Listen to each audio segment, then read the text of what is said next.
அன்புக்குரிய தாய்மார்களே, சகோதரிகளே, அல்லாஹு தாலா அல் குர்ஆனிலே சொல்கின்றான், இன்ன இத்தத்த ஷுஹூரி இந்தல்லாஹி இத்னா அஷர ஷஹ்ரா ஃபீ கிதாபில்லாஹி யௌம ஹலக்கஸ் ஸமாவாத்தி வல் அர்த். வானங்கள் மற்றும் பூமிகளை படைத்த காலத்திலிருந்து அல்லாஹுடைய பதிவு புத்தகத்தில் உள்ள விடயம் என்னவென்றால், மாதங்களுடைய எண்ணிக்கை 12 என்பதாகும். மின்ஹா அர்பஅத்துன் ஹுரும். அந்த 12 மாதங்களில் 4 மாதங்களை அல்லாஹ் சங்கையான மாதங்கள் என்று சொல்கின்றான். ذَلِكَ الدِّينُ الْقَيِّمُ. இதுதான் அல்லாஹுடைய உறுதியான மார்க்கமாகும். ஃபலா தظْلِمُوا فِيهِنَّ أَنفُسَكُمْ. எனவே இந்த சங்கையான 4 மாதங்களிலும் உங்களுக்கு நீங்களே தீங்கிழைத்துக் கொள்ளாதீர்கள், அநீதி இழைத்துக் கொள்ளாதீர்கள் என்று அல்லாஹு தாலா அல் குர்ஆனிலே சொல்லி காட்டுகிறான். சூரத் தௌபா 36வது வசனம். மாதங்களுடைய எண்ணிக்கை 12. அந்த 12 மாதங்களில் 4 மாதங்கள் சங்கைக்குரிய மாதங்கள். அந்த சங்கையான மாதங்களில்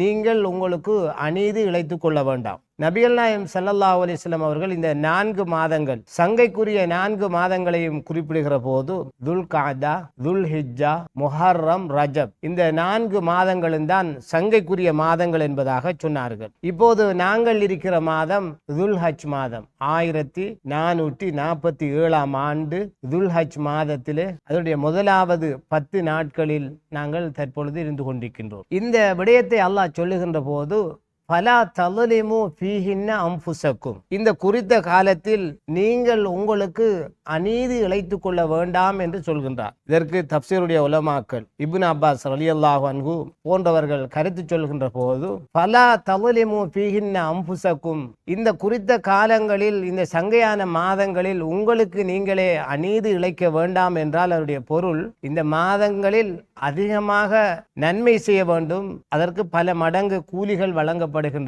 எனவே இந்த காலங்களில் நன்மை செய்யாமல் இருந்து உங்களுக்கு நீங்கள் அநீதி இழைத்துக் கொள்ள வேண்டாம். இந்த மாதங்கள் சங்கையான மாதம் என்றபடியால் பாவங்களை தவிர்த்து கொள்ள வேண்டும்.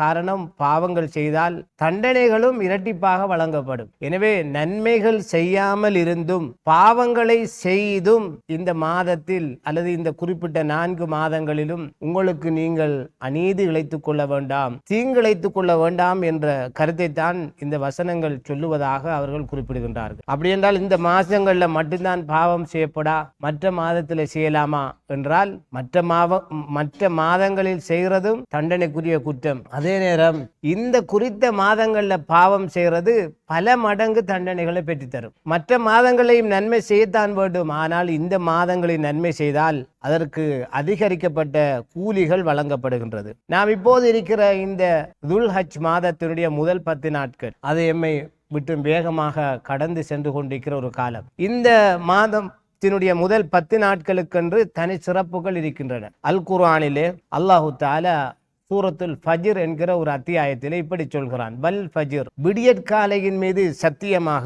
வலயாலின் அஷ்ர், 10 இரவுகள் மீது சத்தியமாக என்று அல்லாஹ் சத்தியம் பண்ணி சொல்கின்றான். விடியற்காலையின் மீது சத்தியமாக, 10 இரவுகள் மீது சத்தியமாக என்று அல்லாஹ் சத்தியம் பண்ணுகிறான். இப்னு அப்பாஸ், இப்னு ஜுபைர், முஜாஹித் போன்றவர்கள் சொல்லக்கூடிய செய்தி என்னவென்றால், இந்த 10 இரவுகள் என்று அல்லாஹ் சத்தியம் பண்ணுவது அது இந்த துல் ஹஜ் மாதத்தினுடைய முதல் 10 நாட்கள். அல்லாஹு தஆலா ஒரு விடயத்தை கொண்டு சத்தியம் பண்ணுகிறான் என்றால் அந்த விடயம் அவ்வளவு முக்கியமானது, அவ்வளவு பெருமதியானது. உதாரணமாக வல் அஸ்ர், காலத்தின் மீது சத்தியமாக என்று அல்லாஹ் சத்தியம் பண்ணுகின்றார். அதன் மூலம் காலத்தினுடைய நேரத்தினுடைய பெருமதி நமக்கு சொல்லப்படுகிறது. அதே போன்றுதான் வலயாலின் அஷ்ர், 10 இரவுகள் மீது சத்தியமாக என்கிற இந்த விடயத்தின் மூலம் அல்லாஹ் இந்த துல் ஹஜ் மாதத்தினுடைய முதல் 10 நாட்களும் அவ்வளவு பெருமதியானவை என்பதை சொல்கின்றான். அறிஞர்கள் சொல்கின்றார்கள், அஃலலு ஐயாமித் துன்யா, இந்த உலகத்திலேயே இருக்கிற நாட்களில் இந்த 10 நாட்களும்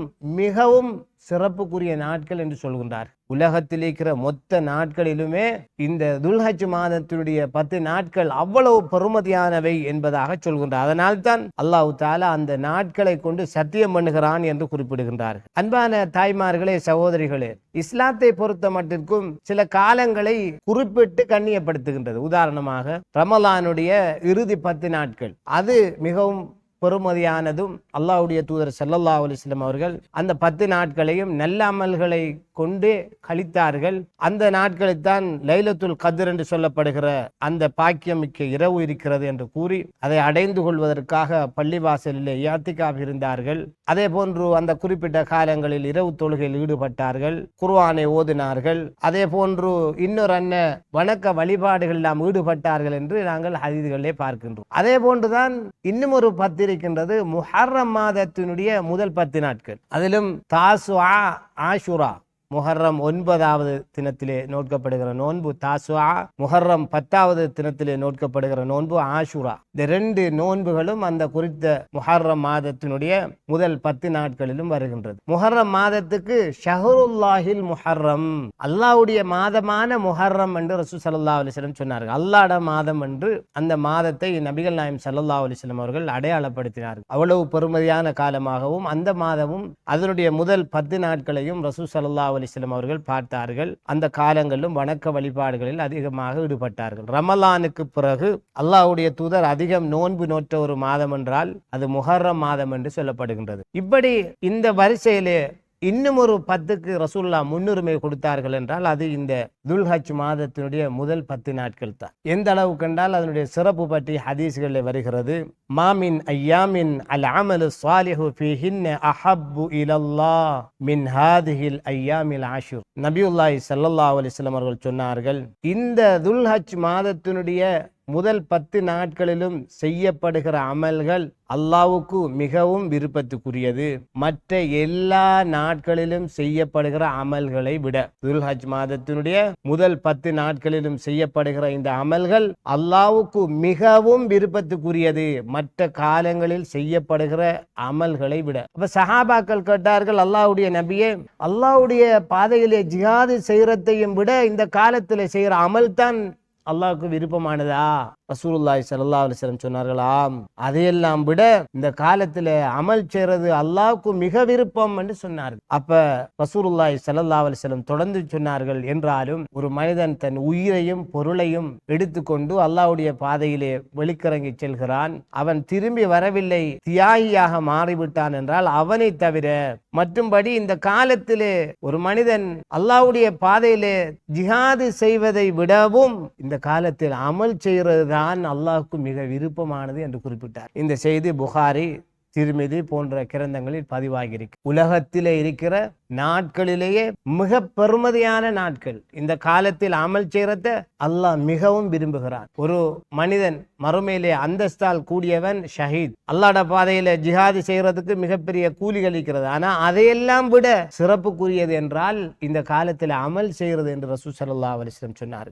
ஏன் இந்த காலம் அந்த அளவுக்கு பெருமதியாக சொல்லப்படுகின்றது? நம்மில் பலர் இந்த காலத்திலே அலட்சியமாக இருப்பார்கள். ரமலானுடைய காலங்களிலே அமல் இபாதத்துகளில் ஆர்வமாக இருந்த பலர் இந்த காலங்களில் வணக்க வழிபாடுகளில் பெரிதாக ஈடுபாடு இல்லாமல் இருப்பார். குர்ஆன பலமுறை தமாம் செஞ்சிருப்பாங்க. ரமலானுடைய காலங்கள்ல கியாமுல் லைல் தொழுகைகள்ல ரமலான் காலத்தில் ஈடுபட்டிருப்பாங்க.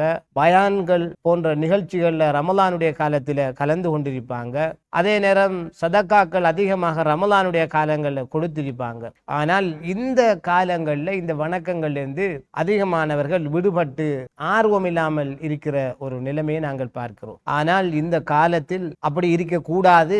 காரணம், இந்த காலத்தில் செய்கிற அமல்கள் அல்லாஹ்வுக்கு மிகவும் விருப்பமானது.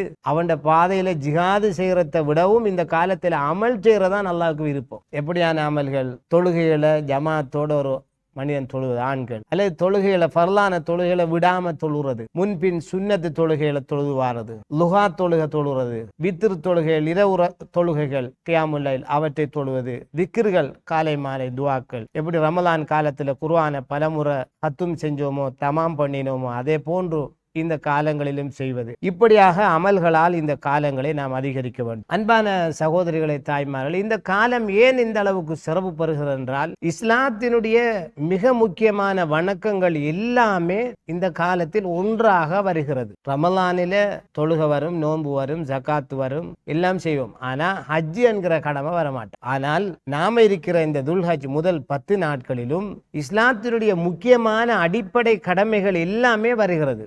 தொழுகை 5 நேர தொழுகைகள் இந்த துல்ஹஜ் முதல் 10 நாட்களுக்குள்ள வரும். சதகாக்கள், ஜக்காத்து, அதே போன்று அரஃபாவுடைய நோன்பு வருகிறது. அரஃபா நோன்பு மூலம் நோன்பும் வருகிறது. அதே போன்று உலுஹியா என்கிற கடமை மிக முக்கியமாக ஹஜ்ஜு, இஸ்லாத்தினுடைய 50 கடமைகளில் ஒன்றான ஹஜ்ஜு இந்த குறிப்பிட்ட காலத்தில் நிறைவேற்றப்படுகின்றது. இப்படியான அடிப்படை கடமைகள் எல்லாமே ஒன்றாக வருவதனால் இந்த காலத்துக்கு அவ்வளவு சிறப்பு இருக்கிறது. இஸ்லாத்தினுடைய எல்லா கடமைகளும் அந்த குறித்த 10 நாட்களுக்குள்ள செய்யக்கூடியதாக இருக்கு. நோன்பில நாம் எல்லா வகையான வணக்கங்களை செய்தாலும் ஹஜ்ஜு இடம்பெறாது. ஆனால் இந்த மாதத்தில குறிப்பாக இந்த முதல் 10 நாட்களிலும் அவ்வளவு வணக்க வழிபாடுகளும் ஒன்றாக வருவதை நாங்கள் பார்க்கிறோம். இதனாலும் இந்த மாதத்தினுடைய முதல் 10 நாட்கள் சிறப்புக்குரிய நாளாக பார்க்கப்படுது. ஒரு அடியான் அல்லாஹுவை நெருங்குகிற அந்த விடயங்களிலே அறுத்து பலியிடுதல் என்கிற வணக்கம் மிக முக்கியமானது. அதுவும் இந்த காலத்திலே தான் வருகிறது. உலுஹியா, குர்பானி, ஹாஜிகள் குர்பானி கொடுப்பார்கள். நாங்கள்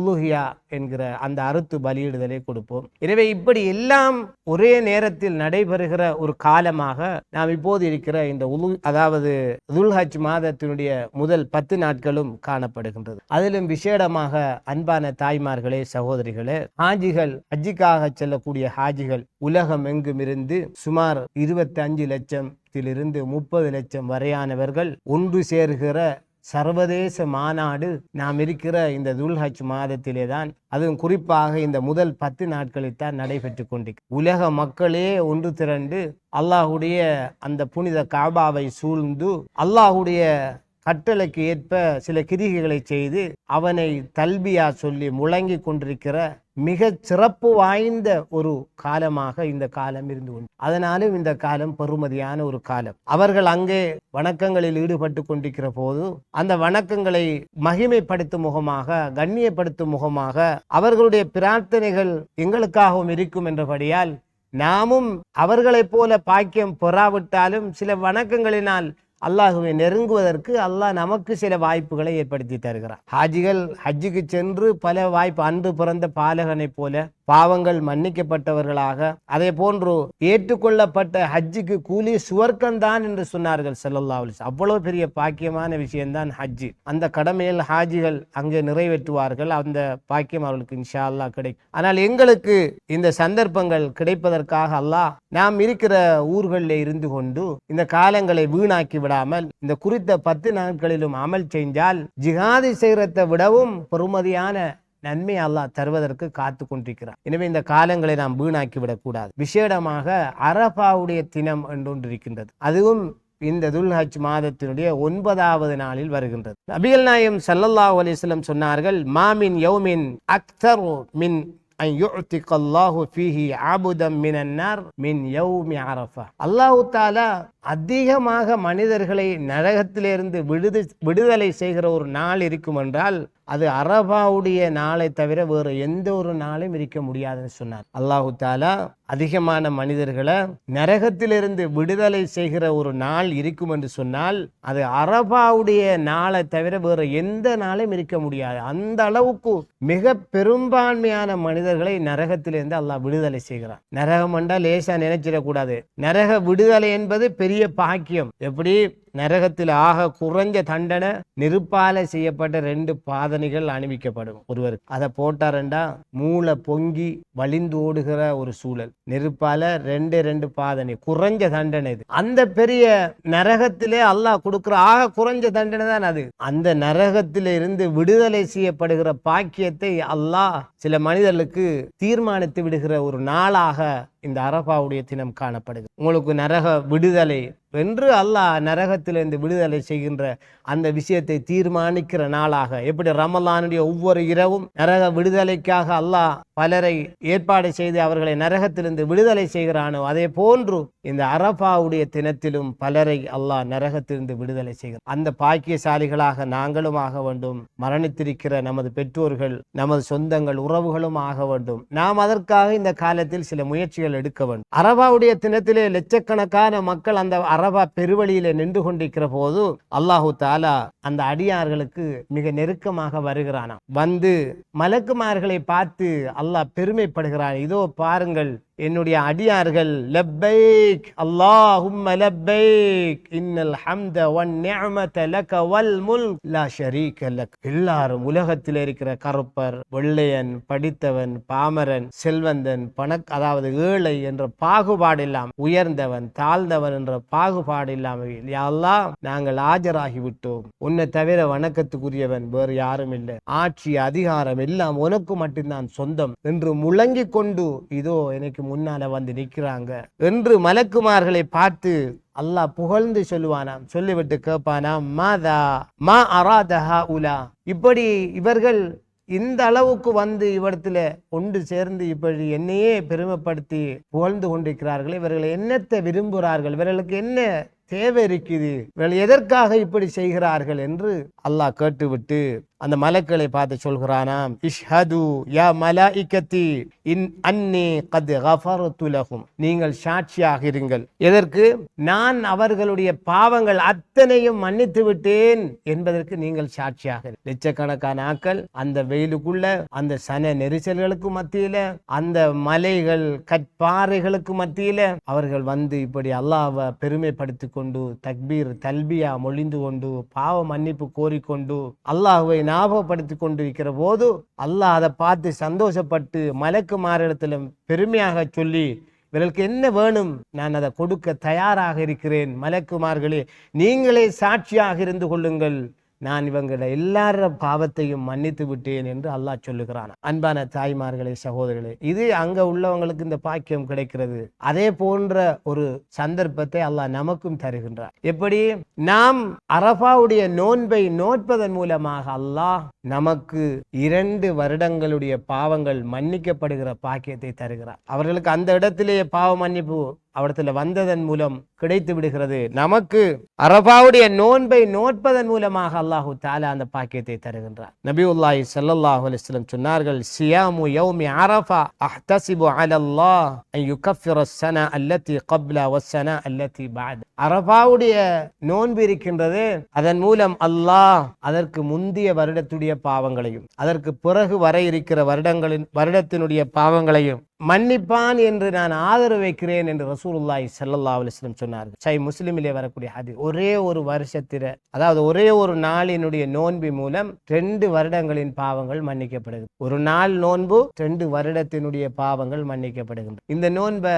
அரபா மைதானத்தில் இருக்கிறவங்க என்ன செய்ய மாட்டாங்க, பிடிக்க மாட்டாங்க. ஆனா நாங்க என்ன செய்யணும், ஹஜ்ஜிக்கு போகாத நாட்டில் இருக்கிற நாங்க இதை பிடிக்கணும். அந்த அரபாவுடைய நோன்பு என்பது எங்களுடைய பிற கணக்கின்படி 9வது நாளில வரும். நபி ஸல்லல்லாஹு அலைஹி வஸல்லம் அவர்களுடைய மனைவிமார்கள் சொல்லுகின்றார்கள், கான ரசூலுல்லாஹி ஸல்லல்லாஹு அலைஹி வஸல்லம் யஸூமு திஸ்அ தில்ஹிஜ்ஜா, துல்ஹஜ் மாதத்தினுடைய 9வது தினத்தில் நபி ஸல்லல்லாஹு அலைஹி வஸல்லம் அவர்கள் என்ன செஞ்சாங்க, இந்த நோன்பை பிடிச்சாங்க. ரசூலுல்லாஹ் 10வது வருடம் தான் எங்க போனாங்க, ஹஜ்ஜிக்கு போனாங்க. அந்த மிச்ச காலங்கள் எல்லாம் அதுக்கு முந்தின வருஷம் முதலாக காபத்துல்லா முஸ்லிம்களுடைய கட்டுப்பாட்டுக்கு வந்து ஹஜ்ஜி விதியாகிற நேரத்தில் அபூபக்கர் சித்திக் ரலியல்லாஹு அன்ஹு அவங்கள தான் என்ன செஞ்சாங்க, ஹஜ்ஜுக்கு தலைமை தாங்கி அனுப்பினாங்க. அந்த சந்தர்ப்பத்தில் அதாவது அபூபக்கர் சித்திக் ரலியல்லாஹு அன்ஹு போனாங்க. அதுக்கு பிறகுதான் நபி ஸல்லல்லாஹு அலைஹி வஸல்லம் அவர்கள் போனார்கள். எனவே எம்மை பொறுத்த மட்டிற்கும் நபி ஸல்லல்லாஹு அலைஹி வஸல்லம் அவர்கள் 2 விஷயத்தை அங்க நடைமுறைப்படுத்தி காட்டியிருக்கிறார்கள். ஒன்று, 9வது தினத்துல நோன்பும் பிடிச்சு காட்டிக்கிறாங்க. அதே போன்று அரபாவுடைய அந்த மைதானத்துல போய் நோன்பு இல்லாமல் ஹாஜிகள் நோன்பு பிடிக்க தேவையில்லை என்ற ஒரு விஷயத்தையும் வெளிப்படுத்தினார். சஹாபாக்களுக்கு சந்தேகம், இன்னைக்கு நோன்பு பிடிக்கிறதா இல்லையா, பால் அனுப்பப்படுகிறது, அல்லாஹ்வுடைய தூதர் குடிக்கவில்லை, எனவே ரசூலுல்லாஹ் நோன்பு இல்லைன்றதை அவங்க உறுதிப்படுத்தி கொள்கிறார். அப்ப ஊர்ல இருந்த நேரம் நினைஞ்சிருக்காங்க, 9வது தினம் நோன்போடு இருந்தார்கள், ஹஜ்ஜிக்கு போன நேரம் நோன்பு இல்லாமல் இருந்தார்கள் என்ற செய்திகளை நாங்கள் பார்க்க. அந்த வகையில இந்த நோன்பை நாங்களும் பிடிக்க வேண்டும். எப்ப நோன்பு? இன்ஷா அல்லாஹ் புதன்கிழமை இன்ஷா அல்லாஹ் நாம அந்த நாளையில நோன்பாளிகளாக இருக்க வேண்டும். அந்த ஒரு நாள் நோன்பின் மூலம் அல்லாஹு தஆலா நமது 2 வருடங்களுடைய பாவங்களை மன்னித்து விடுகின்றான். போன வருடம், அதே போன்று அதாவது அடுத்த வருடம், இந்த வருடமும் வரப்போகிற வருடம் 2 ஆண்டுகள் நபியுல்லாஹி ஸல்லல்லாஹு அலைஹி வஸல்லம் சொன்னார்கள் 2 வருஷத்தினுடைய பாவங்கள் இந்த ஒரு நாள் நோன்பு மூலம் மன்னிக்கப்படுகிறது. அடுத்ததாக இன்னொரு விஷயம் இருக்கின்றது. அரஃபாவுடைய நோன்பு சம்பந்தமா சொல்லியாச்சு. இன்ஷா அல்லாஹ் பிடிக்கிறதானே? ரைட். அடுத்த விஷயம் உலுஹியாவுடைய விஷயம். உலுஹியா என்ற வணக்கங்களை பொறுத்த மட்டுக்கும் இதுக்கு பொதுவான ஒரு பெயர் சொல்லப்படுது குர்பானி என்று சொல்லி. குர்பானி என்றா நெருங்குதல் என்ற கருத்து. இப்ராஹிம் அலைஹிஸ்ஸலாம் அவர்களுக்கு மிக நீண்ட காலத்துக்கு பிறகு முதும பருவத்தில் குழந்தை பாக்கியம் கிடைக்கும். அல்லாஹ்வுடைய உத்தரவு கனவின் மூலமாக அவர்களுக்கு சொல்லப்படுகிறது. அந்த உங்களோட மகனை கொண்டு போய் நீங்களே வேணும் உங்களோட கையால அறுத்து பலியிடணும். மகன் சின்ன புள்ள ஓடி ஆடி திரிகிற பையன். அப்ப நபி இப்ராஹிம் அலைஹிஸ்ஸலாம் மகனிட்ட சொல்றாங்க, யா புனைய, என் அருமை மகனே, இன்னி அராஃபில் மனாமி அன்னி அதுபஹு, நான் கனவுல கண்டன் மகனே உங்களை அறுத்து பலியிடுவதா, பல்லொரு மாதா தரா, இது பற்றி உங்களோட கருத்து என்ன என்று கேட்கிறார்கள். பாப்பா மகனிட்ட கேட்க சின்ன புள்ள. அப்போது மகன் என்ன சொல்றார், யா அபதி இஃப் அல் மா துமர் சதஜிதுனி இன்ஷா அல்லாஹு மினஸ் சாபிரின், உங்களுக்கு என்ன கட்டளை இடப்பட்டதோ அதை நீங்க செய்யுங்க, இன்ஷா அல்லாஹ் அதற்கு ஒத்துழைப்பு தருகிற பிள்ளையாக என்ன நீங்க கண்டுகொள்வீர்கள் என்று இஸ்மாயில் அலைஹிஸ்ஸலாம் அவர்கள் பாப்பாட்ட சொல்றார். அப்ப பாப்பாவும் கூட்டி போறார். கூட்டி கொண்டு போய் அந்த இடத்தை சொல்றாங்க. அல்லாஹு ஆலம் ஒரு இடத்தை காட்டினாங்க. இந்த இடத்துல இஸ்மாயில் அலைஹிஸ்ஸலாத்தை அவர் வாப்பா இப்ராஹிம் அலைஹிஸ்ஸலாம் கூட்டிக்கு அந்த அறுத்தண்டா அது பெரிய உயரமான மலை உண்டு. அந்த உச்சிக்கு கூட்டி கொண்டு போய் மலையில பிள்ளைய வளர்த்தாட்டி அறுக்கிறதுக்கு முயற்சிக்கிற போது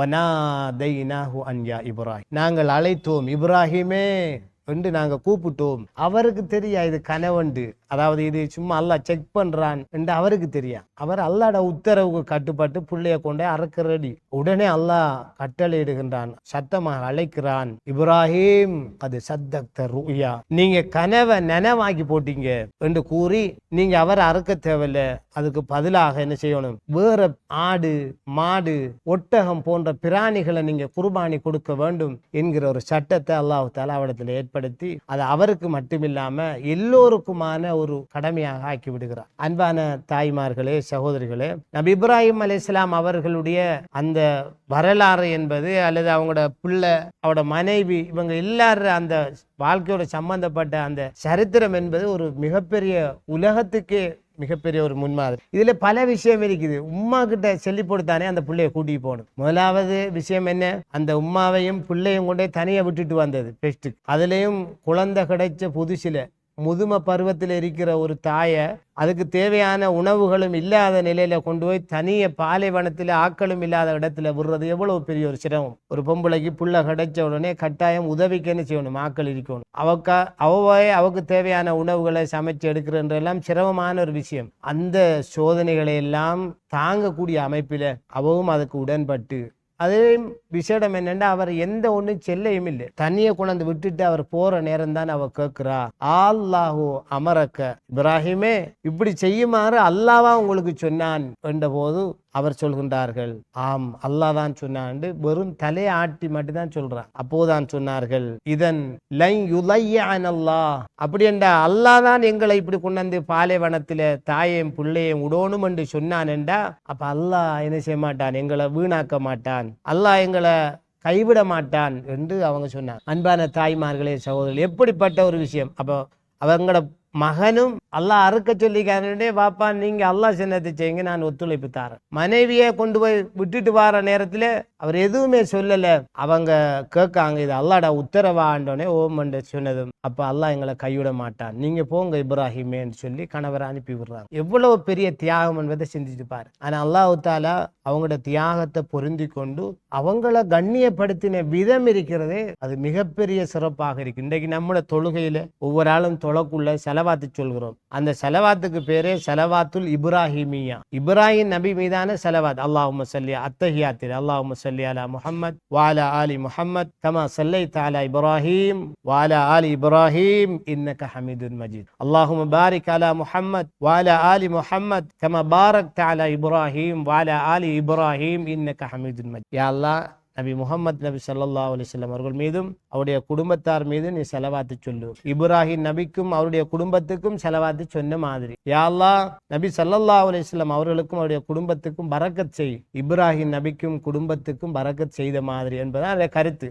அதே போல ஹஜ்ஜில உம்ராவில அந்த இப்ராஹிம் நபியும் குடும்பமும் ஞாபகப்படுத்தப்படும். இன்றைக்கும் ஹஜ்ஜிக்கு போறாக்கள், உம்ராவுக்கு போறாக்கள், மகாமு இப்ராஹிம் என்ற ஒரு இடம் இருக்கு. இப்ராஹிம் நபி புனித காபாவை கட்டுகிற போது நின்று ஒரு இடத்துல நின்று தான் நினைஞ்சாங்க, காபத்துல்லாவை கட்டினாங்க. அந்த அவட கால்பட்ட இடம் இன்றைக்கும் பாதுகாக்கப்பட்டு அவடத்துல போய் 2 ரக்காத்து தவாஃபை முடிச்சிட்டு 2 ரக்காத்து சுன்னத்து சொல்றத அல்லாஹ் மார்க்கமாக ஆக்கிருக்கு. அதே போன்று சஃபா மர்வா தொங்கோட்டம் போடுற இடம், அந்த இடம் என்ன, அன்னை ஹாஜரா தன் பிள்ளைக்காக தண்ணி தேடி ஓடிய 2 மலைகள். அதை நினைவு கூர்ந்து இன்றைக்கும் நாங்க என்ன செய்யணும், சஃபா மர்வா கிடையில சாயி செய்யணும். அதே போன்று ஹிஜ்ர் இஸ்மாயில் அலைஹிஸ்ஸலாம் அவங்க சிறுவராக குழந்தையாக இருந்த போது அவங்கள கொண்டு போய் அந்த இடத்துல வச்சு போட்டு தான் நபி இப்ராஹிம் அலைஹிஸ்ஸலாம் காபாவை கட்டுவாங்க. அவர மடி என்று தானே அதில் கருத்து. ஹிஜ்ருன்னா மடி. இப்ராஹிம் நபி என்னுடைய பிள்ளை இருந்த இடம் அல்லாஹ் தஆலா இன்றைக்கும் அது ஒரு ஞாபகார்த்தமாக அந்த பேரால் அது என்ன செய்யப்படுகின்றது, அழைக்கப்படுகின்றது. இப்படி அந்த இப்ராஹிம் நபியினுடைய தியாகத்தை அல்லாஹ் தஆலா ஞாபகப்படுத்தி பல வணக்கங்களை ஏற்படுத்தியிருக்கிறார் ஹஜ்ஜின் போதும் நமது 5 நேர தொழுகையிலே. அதே போன்ற ஒரு விஷயம்தான் உலுஹியா என்கிற வணக்கம். இந்த உலுஹியாவும் நபி இப்ராஹிம் அலைஹிஸ்ஸலாம் அவங்க தன் மகனை அறுத்து கொடுக்கறதுக்கு முன் வந்தாங்க என்ற மிகப்பெரிய ஒரு தியாகத்தை அல்லாஹ் நமக்கு ஞாபகப்படுத்துறதுக்காக ஆக குறைஞ்சது ஒரு குடும்பத்தின் சார்பாக ஒரு ஆட்டை என்றாலும் அறுத்து கொடுக்கணும் என்ற ஒன்ற மார்க்கமாக்கி, அல்லது 7 பேர் சேர்ந்து பங்கெடுத்து ஒரு மாட்டில 7 பேர் சேர்ந்து ஒரு மாட்டை அறுக்கிற, அல்லது 7 பேர் சேர்ந்து ஒரு ஒட்டகத்தை அறுக்கிற வசதி இருந்தா எத்தனை ஒட்டகங்களும் அறுக்கலாம், எத்தனை மாடுகளும் அறுக்கலாம், எத்தனை ஆடுகளும் அறுக்கலாம். ஆக குறைஞ்சது ஒரு ஆடு, ஆக குறைஞ்சது 7 பேர் சேர்ந்து ஒரு மாடு, ஆக குறைஞ்சது 7 பேர் சேர்ந்து ஒட்டகம். அல்லாஹ் தஆலா இந்த உலூஹியாவை தொழுகையோடு சேர்த்து சொல்கிறான். ஃபஸல்லி லிரப்பிக வன்ஹர், உமது ரப்புக்காகவே தொழுது அவனுக்காகவே அறுத்து பலியிடுவீராக என்று கூறுகின்றான். தொழுகை எப்படி நமக்கு வலியுறுத்தப்பட்ட ஒரு வணக்கமாக இருக்கிறதோ அந்த வணக்கத்தோடு சேர்த்து தான் அல்லாஹ் சொல்கிறான் வன்ஹர், உமது ரப்புக்காக அறுத்து கொடுப்பீராக என்று சொல்கிறான். அறிஞர்கள் சொல்லுகின்றார்கள், ஒரு மனிதன் தன்னுடைய உடலால் செய்கிற மிகச்சிறந்த வணக்கம் தொழுகை என்று சொல்கிறார். அதே போன்று ஒரு மனிதன் தன்னுடைய செல்வத்தால் செய்கிற மிகச்சிறந்த வணக்கம் அறுத்து பலியிடுதல் என்பதாக குறிப்பிடுகின்றார்கள். அன்பான தாய்மார்களே, சகோதரிகளே, இந்த அறுத்து பலியிடுவதன் மூலமாக அல்லாஹ் தஆலா நாம் எத்தனை கிலோ மாட்டை அறுத்த மண்டத்தை பார்க்கிறேன், எத்தனை கிலோ ஆட்டை அறுத்து கொடுத்த மண்டை அல்லாஹ் பார்க்கிறேன். மாடண்டா 2 வயசு, ஆக குறைஞ்ச 2 வயசு மாடு பூர்த்தியான ஒரு மாட்டை அறுத்தா சரி, அல்லது வெள்ள ஆடண்டா 1 வருடம் பூர்த்தியான ஆடு, அல்லது செம்மறி ஆடண்டா 6 மாதம், குறைஞ்ச கணக்கு இதெல்லாம் 6 மாதம் பூர்த்தியானது, ஒட்டகமண்டா 5 வருடம் பூர்த்தியானது. இப்ப நம்மட பெருமதிக்கு நம்ம என்ன செய்வோம், அமௌண்ட் குறைய பார்க்கக்குள்ள இந்த கடைசி வயசு, அதாவது என்ன ஒரு 6 மாதம் செம்மறி ஆடென்றாலும் பரவாயில்ல, கடமைக்கு செஞ்சுருவோம் என்னக்குள்ள இறைச்சி குறைய வரும். அல்லது 1 வருடம் பூர்த்தியான என்றாலும் பரவாயில்ல, ஒரு ஆட்டை நோமலா நம்மளோட பட்ஜெட்டுக்குள்ள வாங்கி அறுப்போம் என்னக்குள்ள இறைச்சி குறைய வரும். இப்ப இதை பார்த்து நாம என்ன செய்ய தேவையில்லை, யோசிக்க தேவையில்லை, கவலைப்பட தேவையில்லை. அல்லாஹ்க்கு என்ன தெரியுமா தேவைப்படுது, இதை கொடுக்குற அந்த மனசியான அல்லாஹ் தேவை. நீங்க என்ன நோக்கத்துக்காக கொடுக்குறீங்க? லன் யனாலல்லாஹ லுஹூமுஹா வலா திமாஉஹா வலாக்கின் யனாலுஹு தக்வா மின்கும். நீங்க அறுக்கிற பிராணியினுடைய இறைச்சியோ இரத்தமோ அல்லாஹ்வை போய் சேருவதில்லை, என்றாலும் அல்லாஹுவை போய் சேருவது இறையச்சம் மட்டுமே ஆகும். தக்குவா தான் போய் சேரும். இப்ப சில சகோதரிகள் என்ன செய்யறா, அல்லது சகோதரர்கள், நம்மட குடும்பம் பெரிய குடும்பம், ஒரு ஆடை அறுத்து காணுமா, அல்லது 7 பேர் சேர்ந்த பங்குல போய் சேர்ந்து காணையா போகுது, பிரச்சனை வந்துடும், விட்டு போட்டு வேலையை பார்ப்போம் வந்து போட்டு இந்த கடமையை விட்டுருவாங்க. அப்படி இல்லை, இந்த கடமை மிக முக்கியமானது. அது நமது இப்ராஹிம் நபி இப்படி எல்லாம் தியாகம் செஞ்சார் என்று நாம பேசுற இந்த காலத்துல ஆக குறைஞ்சது இதையாவது நாம செய்யணும். சிலாக்கள் என்ன சொல்லுவாங்க, எங்கள்கிட்ட வசதி இல்லைம்பாங்க. ஆனா ஒரு ஆள் பெருநாளைக்கு 50,000 60,000 உடுப்படுத்திருப்போம் ஒரு ஆளுக்கு. சில இடங்கள்ல அதை எல்லாம் விட கூட லட்சக்கணக்கில் குடும்பங்கள் எல்லாருக்கும், ஒரு குடும்பத்திற்கு எல்லாருக்கும் எடுத்த உடுப்பினுடைய பொறுமதியை பார்த்தா லட்சக்கணக்கில் வரும். ஆனா அவங்க தான் சொல்லுவாங்க எங்கள்கிட்ட வசதி இல்லைன்னு. அன்பான தாய்மார்களே, சகோதரிகளே, இந்த பெருநாள் தியாக பெருநாள், இப்ராஹிம் நபியினுடைய தியாகத்தை வெளிப்படுத்துகிற ஒரு பெருநாள் என்றபடியால் நாங்களும் இந்த அறுப்பு பிராணியை அல்லாஹ்வுக்காக உலுஹியா கொடுத்து எங்களது தியாகத்தை வெளிப்படுத்த வேண்டும். நபிகள் நாயகம் ஸல்லல்லாஹு அலைஹி வஸல்லம் அவர்கள் மதீனாவிலே இருக்கின்ற போது அவர்கள் ஆடு அறுத்து கொடுத்தார்கள். அதே போன்று ஒட்டகத்தை மறத்த 7 ஒட்டகங்களை நின்ற நிலையில் ஒட்டகத்தை நிப்பாட்டித்தான் அறுக்கிற, அப்படி அறுத்தாங்க. ஆடுகளை ரசூல் ஸல்லல்லாஹு அலைஹி வஸல்லம் 2 ஆடு அறுத்தார்கள் என்று ஹதீஸ்ல வருது. தன் மனைவி ஆயிஷா நாயிட்ட சொல்லுவாங்க, கத்தி எடுத்துக்குவாங்க, கத்தியை நன்கு கூர்மையாக்கி தீட்டி எடுத்துக்குவாங்கன்னு சொல்லி போட்டு அந்த ஆட்டை தன் கையாலேயே அறுத்தார்கள் ஸல்லல்லாஹு அலைஹி வஸல்லம். அறுக்கிற போது பிஸ்மில்லா, அல்லாஹ்வுடைய பெயரால் அறுக்கிறேன், அல்லாஹும்ம தகப்பல் மின் முஹம்மதின் வ ஆலி முஹம்மதின் வ மின் உம்மத்தி முஹம்மதின், யா அல்லாஹ் இதை அதாவது முஹம்மது ஆகிய என்னிடமிருந்து நீ ஏற்றுக்கொள்வாயாக, முஹம்மது ஆகிய என்னுடைய குடும்பத்தாரிடமிருந்தும் ஏற்றுக்கொள்வாயாக என்று சொல்லி ரசூல் ஸல்லல்லாஹு அலைஹி வஸல்லம் அவர்கள் அதே போன்று இன்னும் ஒன்று சொன்னார்கள், ஒமின் உம்மத்தி முஹம்மதின், என் சார்பாகவும் என் குடும்பம் சார்பாகவும் என்னுடைய உம்மத்து சார்பாகவும் இதை நீ கபூல் செய்வாயாக என்று சொல்லிவிட்டு ரசூலுல்லாஹ் அறுத்தார்கள். இன்னும் ஒரு ஹதீஸ்ல வருது, பிஸ்மில்லாஹி அல்லாஹு அக்பர் என்று சொல்லி அறுத்தார்கள். இப்படி அல்லாஹ்வுடைய தூதர் செஞ்சாங்கன்ற செய்திகள்லாம் சஹீஹ் புகாரி, முஸ்லிம் போன்ற கிரந்தங்களில் பதிவாகி இருக்கிறது. எனவே அன்பான தாய்மார்களே, சகோதரர்களே, எங்களோட குடும்பத்திலேயும் பலர் மௌத்தாயிருப்பாங்க. அப்ப இப்படி பொதுவாக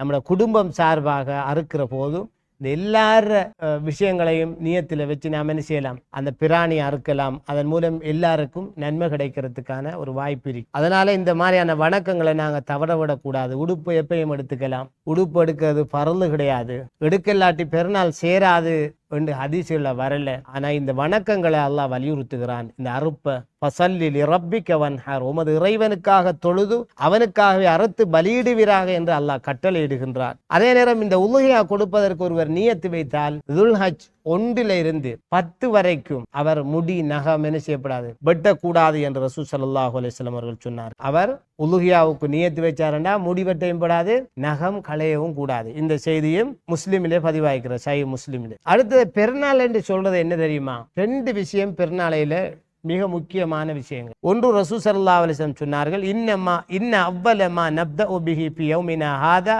அன்னுசல்லிய, பெருநாளையில முதலாவது நாங்க செய்யற வேலை தொழுவது.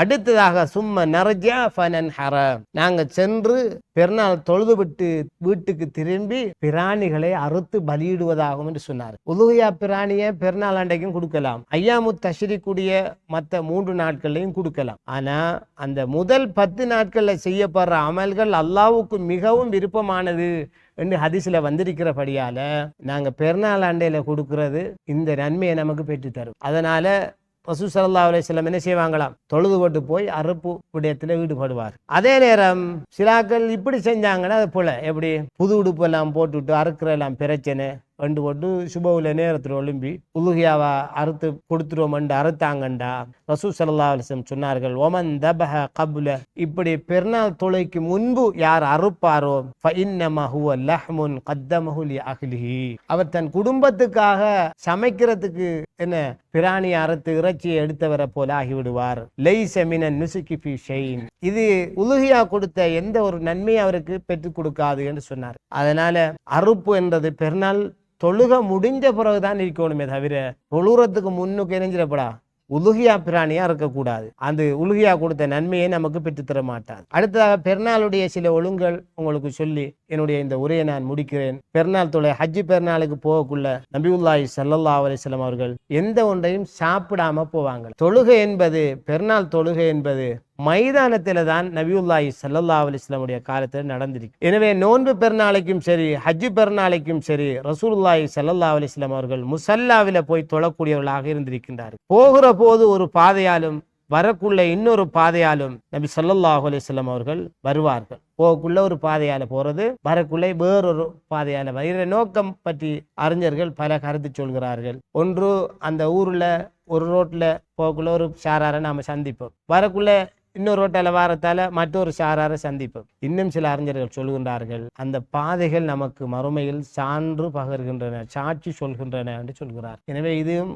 சின்ன விஷயங்களாக நாங்கள் இருந்தால் பார்த்தாலும் இதெல்லாம் மிகப்பெரிய அந்தஸ்துகளையும் தரஜாக்களையும் நமக்கு தரக்கூடிய அமல்களாக இருப்பதனால் கூடுதல் கவனம் செலுத்த வேண்டும். அடுத்ததாக பெருநாளுடைய தினத்தில போக்குள்ள குளித்து கொள்வது, சுண்ணத்தான குளிக்கிறது, மனம் பூசிக்கொள்வது, அந்த நாள் சந்தோஷமான நாள், குளிச்சு சுத்தமாகி. பெண்களை பொறுத்த மட்டுக்கும் மாதவிடாய் வந்த பெண்களும் தான் திரைக்குள்ள காலாகாலமா வெளியில் இருக்கிற பிள்ளைகள், வெளியே வராத பிள்ளை, அதாவது உள்ளுக்குள்ளேயே திரைக்குள்ள மறைஞ்சிக்கிட்டு இருக்கிற வெளியில வராத பிள்ளைகளாக இருந்தாலும் அந்த பெருநாளுடைய தினத்தில அவங்களும் மைதானத்துக்கு வெளியாகி வரணும் என்று ரசூல் ஸல்லல்லாஹு அலைஹி வஸல்லம் அவர்கள் கட்டளையிட்டார். சில பிள்ளைகளை பற்றி நாம கேள்விப்படுறோம், அவங்க பெருநாள் தொழுகை போக மாட்டாங்க. என்னென்று கேட்ட உடனே எங்களுக்கு பெண்கள் என்ற வகையில் எங்களுக்கு இப்படியான அந்த ஹைலு ஏற்படுகிறது, அதனால நாங்கள் என்ன செய்யல வரல, தொழுறதுக்கு எப்படி வாரன்னு சொல்லி அந்த பெருநாளுடைய தினத்துக்கு திடலுக்கு போகாத சில பெண்கள் இருக்கிறார். இது மிக பிழையான நிலைப்பாடு. உம்மு அத்தியா ரலியல்லாஹு அன்ஹா சொல்லுகிறார்கள்,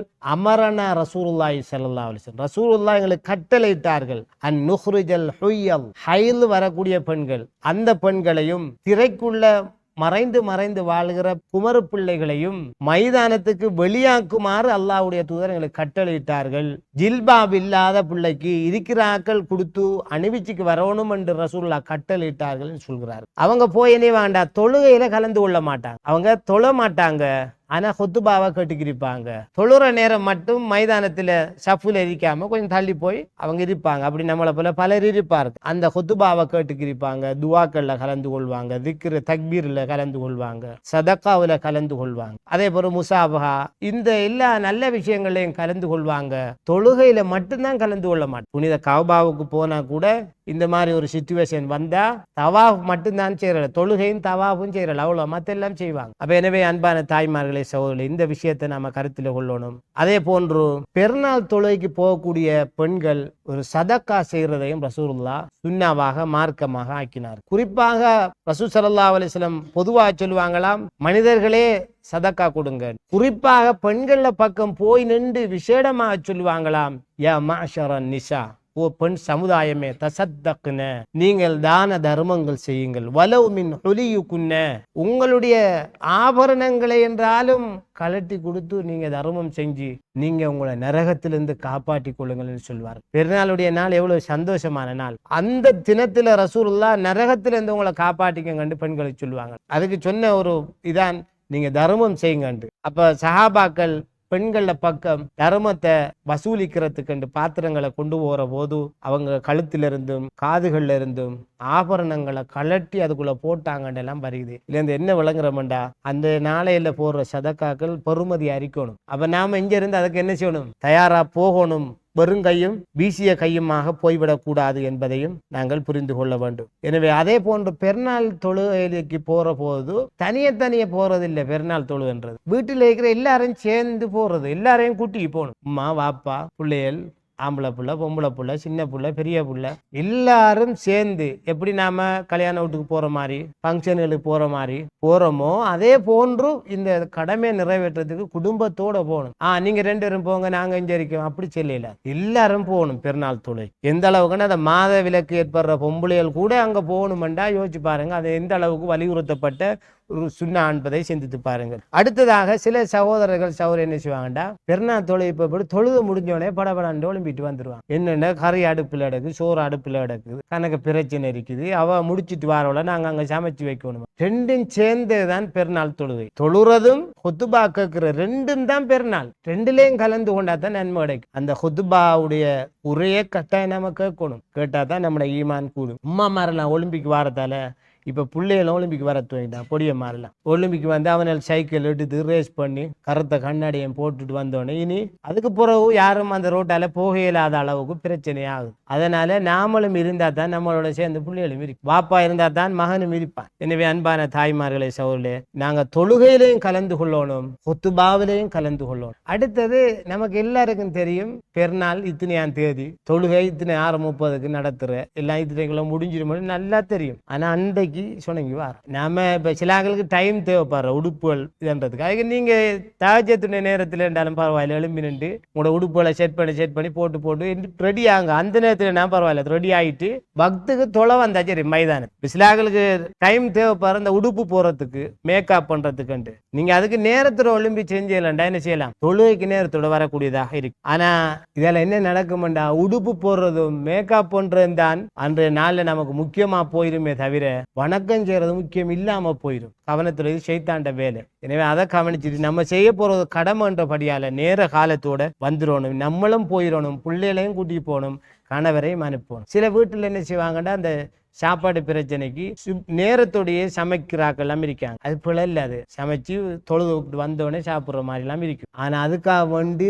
தொழாம இடையில வந்து ஜும்மா கேட்காம ஒலிம்பிட்டு வந்து சமைக்கிற அந்த விஷயங்கள் பிள்ளையானது. அதே போன்று பெருநாளுடைய நாட்கள்ல நாம ஒருவருக்கு ஒருவர் என்ன செய்யணும், முசாபா செய்யறது, வாழ்த்துக்கள் தெரிவிக்கிறது எல்லாம் இஸ்லாத்துடைய வழிமுறை. அண்டைய நாளையிலே மோத்த சுருட்டிட்டு அல்லது மோத்த திருப்பிட்டு பேசாம கதைக்காம பகையோட தெரிகிறது பொருத்தம் இல்லை. அது நம்மளோட வணக்கத்தையே கேள்விக்குறியாக்கிவிடும். எப்படி ஹஜ்ஜிக்கு உம்ராவுக்கு போகக்குள்ள நான் என்ன செஞ்சா மன்னிச்சு அங்க கண்டுட்டு போறோமோ அதுல நோக்கம் என்ன, அந்த லட்சக்கணக்கில் செலவழிச்சு போற அந்த வணக்கம் அல்லா இடத்துல ஏற்றுக்கொள்ளப்படணும் என்றுதான் மெயின். நாம ஹாஜியார் என்று எல்லாரும் செல்ற இல்லையாரு நோக்கம் என்ன, நான் பெரிய ஒரு தொகையை செலவழிச்சு ஒரு இடத்துக்கு போறோம், திரும்ப வரப்போறோமோ இல்லை தெரியா, அல்லாட கையில உள்ளது, அதனால என்ன செஞ்சா மன்னிச்சுங்க. அதே போலதான் சகோதரிகளே, தாய்மார்களே, நாம் இந்த பெருநாளுடைய தினத்தில செய்கிற அமல் மிக பெருமதியானது. இந்த 10 நாளும் பக்தியோட தக்குவாவோட நம்மளோட காலங்களை கழிச்சு போட்டு 10வது தினத்தில பெருநாள் தொழுது, அன்றைய நாள் குர்பானி அல்லாஹ்வை நெருங்குறது. அப்ப அதுக்குள்ள இந்த உறவுகள்ற விஷயத்துல கவனமாயிருக்கும். உறவுகளை துண்டிச்சோம்னா நம்ம சொர்க்கம் போகலாம், நம்மளோட அமல்கள் கேள்விக்குறியாகிவிடும். எனவே இந்த விஷயங்களை கருத்தில் கொண்டு இந்த 10 நாட்களும் மிக பெருமதியான நாட்கள். நம்மை அந்த நாட்கள் கடந்து விட்டாலும் ஒரு சில நாட்கள் இன்னும் இருக்கின்றது. அதில் விசேடமாக அரபாவுடைய தினம் இன்னும் நம்மை நெருங்கி கொண்டிருக்கிறது. இருக்கிற நாட்களை அதிகமாக அமல்களால் அலங்கரிப்போம். பரலான தொழுகளை நேரத்துக்கு தொழுவோம், அதிகமாக இஸ்திக்பார்களில் ஈடுபடுவோம், குர்ஆன் ஓதுவோம், காலமால திக்ருகள், சுப்ஹானல்லாஹ் அல்ஹம்துலில்லாஹ் அல்லாஹு அக்பர் அல்லது தக்பீர் சொல்வது, இப்படியான விஷயங்கள் எல்லாம் நாம் அதிகரித்து அல்லாஹுடைய அன்பையும் அருளையும் பெற்று இருக்கிற அந்த 10 நாட்களை மிக பெருமதியாக கழித்து அதில் உள்ள பாக்கியங்களை அடைந்து கொள்வதற்கு முயற்சிப்போமாக. பேசின விடயங்களை செயற்படுத்த எனக்கும் உங்களுக்கும் வல்லவன் அல்லாஹ் அருள் புரிவானாக. வஆஹிரு தஅவானா அனில் ஹம்துலில்லாஹி ரப்பில் ஆலமீன்.